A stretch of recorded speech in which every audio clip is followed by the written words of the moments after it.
Hello and welcome back to the podcast. In this episode, Brandon Younkin joins me to share some of his experiences as a corporate healthcare advisor. Hi, Brandon. Thanks for joining me. How's it going? Absolutely, Chris. It's good, man. Happy Saturday. Or Yes, it's Saturday. Beautiful Saturday. Or at least we're going to make it beautiful, right? yes, sir. Corporate healthcare advisor. You know, I kicked off this series, Life Writing with A, and it's geared towards various jobs, careers, professions. And I had this idea of bringing folks on board just to share again some of their memories, some of their core experiences as it relates to their day to day on their job in their career field and so forth. So having said that, Brandon, can you quickly introduce yourself and kind of give us an intro with respect to what a corporate healthcare advisor is all about? Yeah, no, it's a great question. And it's funny. The profession almost lives in a vacuum until you're around other professionals that know what you're doing. I often joke sometimes I'm a comedian, sometimes I'm a fake lawyer, sometimes I'm a therapist, and sometimes just a salesperson.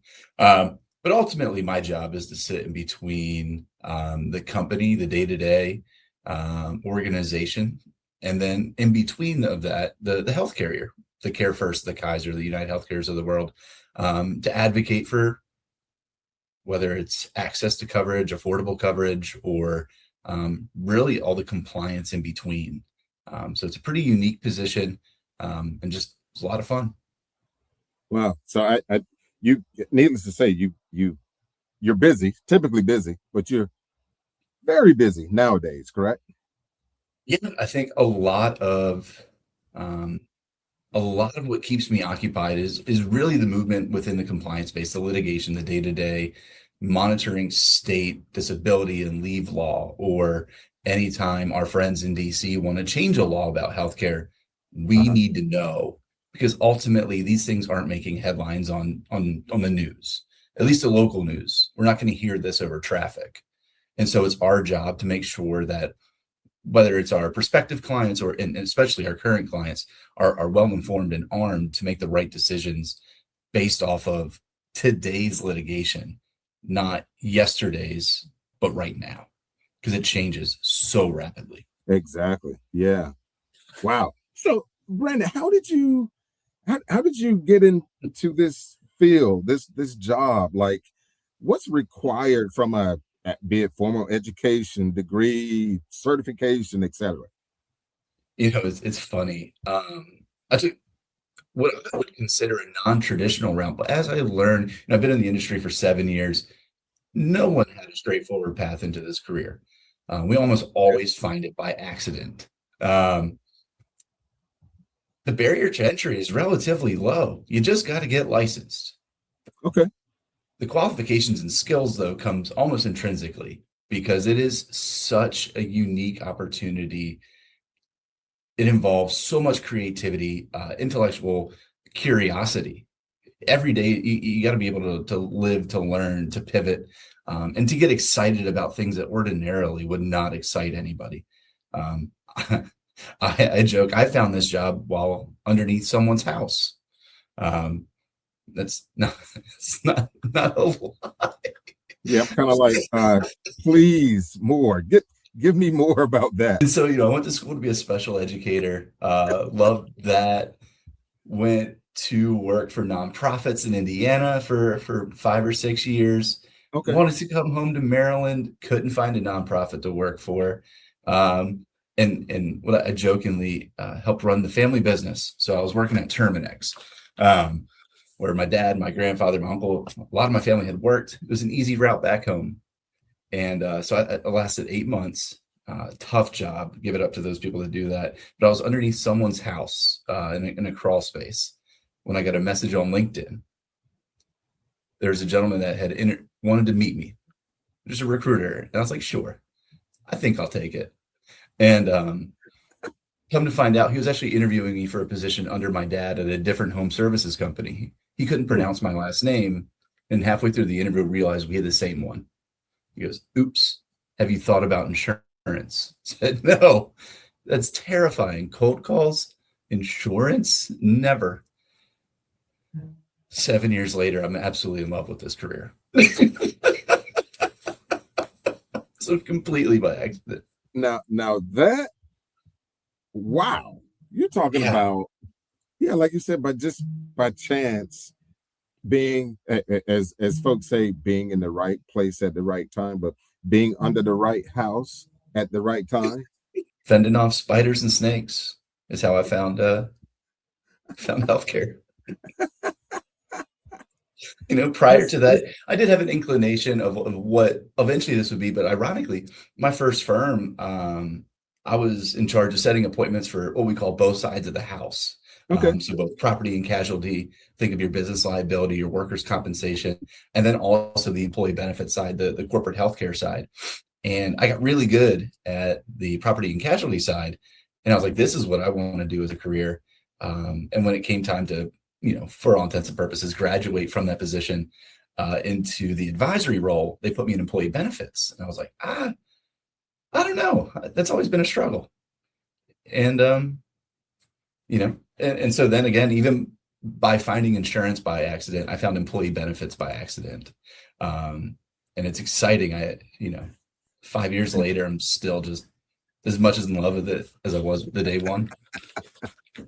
Uh, Brandon, what type of opportunities has it brought to you? I don't know, like say travel, certain perks. It's impressive, right? So experiences and things that make us move, make us wake up, the things that fill our Yeah. bucket. I have been in such tremendously unique scenarios, whether it's for open enrollment situations or client meetings and visits, or even with our carrier partners. I've been in backstage of major concert venues doing open enrollment for the staff. We've had opportunities to get intimate tours of hospitals, things out, seeing areas of healthcare facilities that otherwise hopefully no one would ever see. They say, right, one of the old adages, all work and no play kind of thing, right? Um, you have to, it's very important. And I know you can attest to this. When you're in a leadership role, you have to, learn how to, incorporate things that are going to be fun, a little different, bring a different flair to the organization or specifically to the office to ensure that your folks are enjoying what they're doing. And to incorporate something to kind of break the monotony, for team Right. building and so forth. So you're talking to an old organization development guy. So I love the dynamics, looking at organizations and creating and incorporating systems that really feed into the next to make a Right. truly effective organization. I think that is something that is truly unique about this world, is that we get to find creative ways to get attention, Yes. because it is such a clouded and very specified industry where most companies do have healthcare. Most companies do have an advisor in place. So as an outside person coming inside or trying to come inside, you got to be a little creative. And I think Yeah. that is the most fun part about my position, is not only am I responsible for our clients and their success, their employees and their access to healthcare, but there is a sales component to my job. And, my organization, CBiz, God bless it, has given me the creative green light to be different. Okay. Whether that's, you know, finding, for example, I mean, we're coming to a conference here in a little bit next month. We want to do giveaways because this conference is saturated with a lot of our clients, be it on one side or the other of the house. And I want to find ways to not only recognize our clients for being, tenured and loyal and just amazing clients, but I want to find ways to bring in new ones. And so I made coffee mugs and throw some hot chocolate in it. And they're branded, they're cool. And so having the creative freedom to like something new, something out of the box. And every day we're striving. We had a client in what was it, last summer, hottest summer of all time, Uh-huh. at least in my recollection. And I guess every summer is the hottest summer of all time, according to my energy bills. But I want to do something different. And so we made heat packs, heat safety packs, and had it co-branded with the Department of Labor and some flyers on heat Mm. safety, recognizing exhaustion. We threw in some Gatorade packs, some water bottles, um, some cold compresses, a little drawstring backpack. And we were able to distribute that to the employees and coincide that with their safety meeting. And it was just something nice to do. Um, it yeah, this space allows a lot of creativity. It's a lot of fun. What is one aspect of your position in particular that folks wouldn't think about? Yeah, I think a lot of times people think it's just the middleman, just jockeying deductibles and copays, and that's not it. And how I often describe it is that I ask friends, I'm a lot of fun at parties. I will talk about healthcare. Um, you pull your ID card out of your wallet. Let's see here. Got mine. So you pull your ID card out. And a lot of times that's where healthcare experience stops for everybody else, unless you're in a decision-making capacity about the change or, enacting implementation of the healthcare. But behind that card, for example, a lot of my clients, behind that card, behind that one employee getting that card is 18 to 20 different teammates, 8 months out, strategizing, communicating, implementing plans to get that card to your mailbox probably takes 80 to 100 hours of labor to get it there, and a lot of really intense decision making processes just to get that card there. And I think that for me it is mind bending, at least, to think, it's not just a card, but for most people it is. But for Hmm. me, getting that card to your wallet before the month your healthcare is effective, that's the goal. Yeah, And yeah, it's so much in between. It's so yeah, much yeah, fun. yeah. I can imagine. I've just always been fascinated by just people on the surface, but what we do, what we go through, what we endure on the day to day, be it our personal role or in this case professional. What has been like the highlight of your career in this particular position or another comparable position that you care to share? Man, in this position, it was really interesting. A client of mine, Hmm. a local government, um, had they were curious about their healthcare and how it stood up, um, to organizations, to municipalities that look like them, feel like them. At the end of the day, compete for the same talent, and that's Uh-huh. a lot of the strategy behind healthcare implementation, at least in the advisory capacity. And they were just curious. And we said, all right, let's take a look at it. And so we benchmarked it, started picking apart the legalese behind it, looking at the contracts, finding out what really is going on. And they're small, they're smaller in size, but through all of that, bringing our team in, some attorneys in, our pharmacists, really looking at the nuts and bolts of this package, we immediately knew that this was not okay. Someone had put this in place and they shouldn't have. So we were able to dismantle what that was and put them into a new assortment of programs, and really kind of bring back just shy of $300,000 for this municipality, in total, Wow. um, which is about 30 to 40% of their annual spend. We were able to Hmm. give that back to them, which was Yeah. that was a really cool, at least healthcare highlight, because ultimately it's of a size where a lot of our competitors would just kind of say it is what it is, Yeah. Yeah. but it's not how we operate. But then I guess the other fun one, when I was in Indiana, we worked for a nonprofit that was within STEM education, and I was a Uh-huh. grant manager or a program manager, and we got to do Super Bowl activation, and so we got to be there on site providing STEM education to underserved populations of students Oh, while the Super Bowl was going on around us, Minneapolis actually. okay. Um, that was cool. We got to meet Zendaya during that. It was Oh, Zendaya. Yeah, yeah, yeah. a very different time. Professionally, that was a lot of that was fun. It's just been a pleasure to get to know you, Brandon, and then to hear and follow you on the corporate, on the professional side of things, and kind of get a decent understanding of what you did. I've always been curious, so I'm glad we had like this opportunity in a more structured environment to kind Right. of harness everything that you shared. So I appreciate it. It's funny, in this professional world, it takes a conversation like this to understand exactly what it is.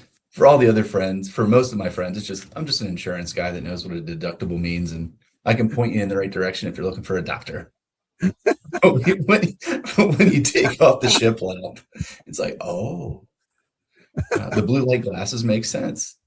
The way you broke everything down, and it's just very insightful. Again, folks see corporate healthcare advisor like, okay, what okay, what we know what those words mean individually or what have you, but bringing it together, what does his day to day actually look like, or some semblance of it? Day to day. That's the other best part. There's so many best parts. The other best part is every day is so different. That's a great thing. Even during it's and it's really it's all self-driven for the most part, right? We Yeah. can choose, and what lives in my head is I learned this from an earlier mentor is you can choose their heart or your heart. Ooh, I like.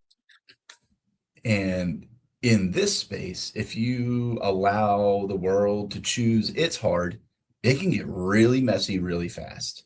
Um, and so day to day, is a nice balance. I've been doing this at least here at CVIS for 5 years, and so there's a good healthy management or a good healthy dose of client management and day to day, just ensuring that the teams are up and running, um, and then a lot of finding new ways to introduce our story, my story, my team, because that's the best part of the day is really just finding people to hear us, to show off how awesome the people are that surround me. Because at the end of the day, I think what's really cool and unique to an extent about this position is it's not about me. Ultimately, I'm cold calling and hoping to introduce CBiz, but the ultimate goal is to highlight the people that surround me. It's one of the reasons I think it's one of the reasons most professionals in my capacity stay at their respective firm is how proud they are of the people that support their clients. Um, Yeah, I I like that. mean, Yes. just a wealth of knowledge and just absolutely impressive people. Thanks so much for coming on here and imparting this information. Sharing. Lifting the hood and giving us a, a, a little view of what goes on in Yeah. your world. Man, it's good to be here and the world. I mean, right now it's never been so pertinent, right? It's Whew. not that this is the first time that the federal government has introduced influence in healthcare, right? And Right. so the federal government, since its inception, has found ways not only to regulate, to moderate healthcare and hospital systems and the way that they Uh-huh. grow and profit, right? Whether it's the McCarran Act or Yep. Taft-Hartley dating way back, right? ERISA coming through and ADA and IDEA. But with the healthcare subsidies expiring through the ACA, people are Hmm. starting to feel that in their wallet. You know, Right. it's kind of the tip of the iceberg, at least here in Maryland, where Right. we pushed paid family medical leave for another year or two. So that's going to be coming down the pike. So private employers or all employers, churches, nonprofits, they're going to start looking at paid family medical leave again. Hmm. And then Maryland is going to be moving away from its hospital payer model. We're one of the few states that have this paying system, Right. and it's truly going to send shockwaves through the state. So And it's not news. It's not on the news. It is news, but yeah, it's not being reported. exactly. Brandon, we're going to put a placeholder there. I would love in the coming months, after How things about that kind of cliffhanger? materialize a little bit, I I I would love to have you back on. It just not to delve into the weeds or anything, but just to with the broadest stroke address some of what may have already transpired by that time, or Right. if we have more of a more clear, definitive idea regarding what's about to happen or continuing to happen. Hey, Brandon, buddy, thanks for coming on again. I can't thank you enough for sharing this information. I really appreciate it. Goes without saying, and I appreciate everything that you do, be it for your respective company, your firm, but just knowing you in general. I appreciate it, And buddy. it's fun being a fan of your friends. There you go. There we go. I'm going to use that one too. Yeah, I like that. Until the You should. next time, we're going to be talking real soon, Brandon. Hey, and to the audience, as always, thanks for tuning in. Like this video and any other recording that resonates with you. Leave a comment and share. Don't forget to subscribe to the channel and click the notification bell as well. The Life Writing Podcast is another way we creatively inform and inspire, helping people write the lives they desire. Take care.